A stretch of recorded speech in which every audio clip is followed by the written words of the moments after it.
everyone wants to succeed, and success is contagious. Now this, I've always thought this was true, but this really came home to me in my first unit in the Army. And again, I'll tell a story. My first unit in the Army was in the 82nd Airborne Division. I had about 15 soldiers, and of those soldiers, very few of them, if any of them, had graduated from high school. In fact, they had spent their whole lives with society telling them that they were failures, that they had not met the grade in society. Maybe the thing they were most proud of was having gone to airborne school where they learned how to parachute, and that was the thing they were most proud of. What I learned from that experience is our job as leaders is to help people succeed. You know, give people a small task, turn that task into a success, reward that small success with small task with a small success, turn that small success into an even larger task, turn that into a larger reward, and keep creating this virtuous cycle of task, success, until you convince the person that they can be a success. Let's do a short test here. Think back to me of this morning when you rolled out of bed, your feet touched the floor. How many of you thought to yourself, I'm going to go to Duke University today, I'm going to go to Fuqua, I'm going to go to class, and I'm going to fail. I want to demonstrate to everyone there what a failure I am. Please raise your hand if you were working hard to be a failure today. I got to look. There's got to be somebody's hand up. Nobody here wants to fail? All right, do me a favor. Capture that thought in your mind. Nobody in this room woke up today trying to fail. Now, all of you have work experience. Think about for me, when you were a manager, when you were a leader of a group of people, did you spend time catching people succeeding? Or did you spend all your time catching people failing?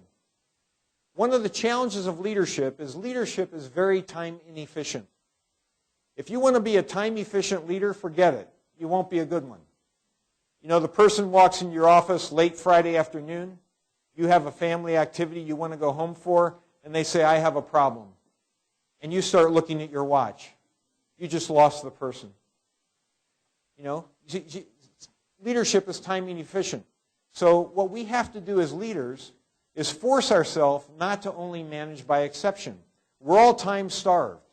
We're all time-starved. Any of you have children? I'm sure those of you who have children know what this means. You're time-starved. You don't have time to do everything you want to do. So what we tend to do as leaders is we tend to manage by exception. We work on what's going wrong rather than trying to catch people doing things right. So number 2 is about trying to catch people doing things right. Let's work on that. I'm not good at it. Let's work on it. Let's try to catch people doing things right. And then turn success into a contagious feeling. I once spoke at a meeting at Procter & Gamble.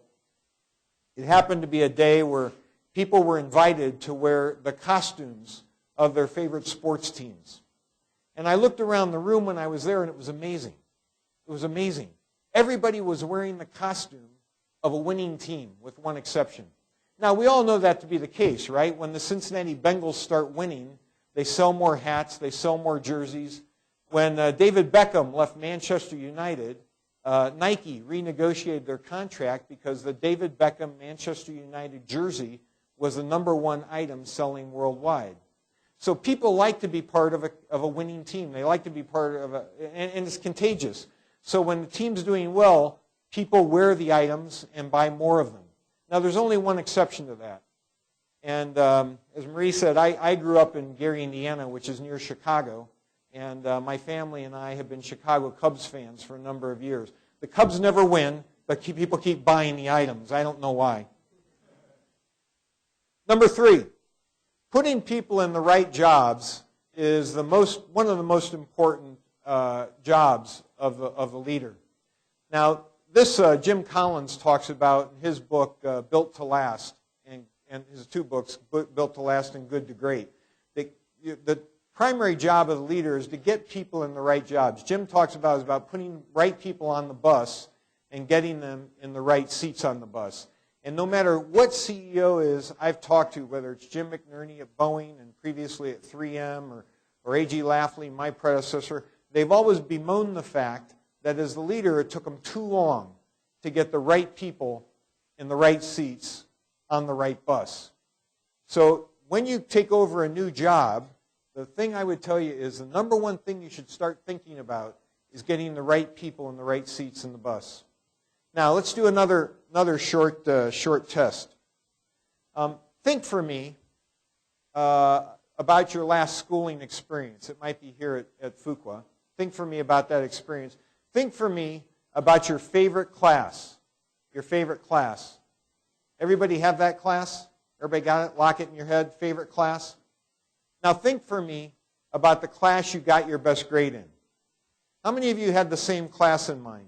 You got your best grade in your favorite class. That's good news. That means we're all human beings.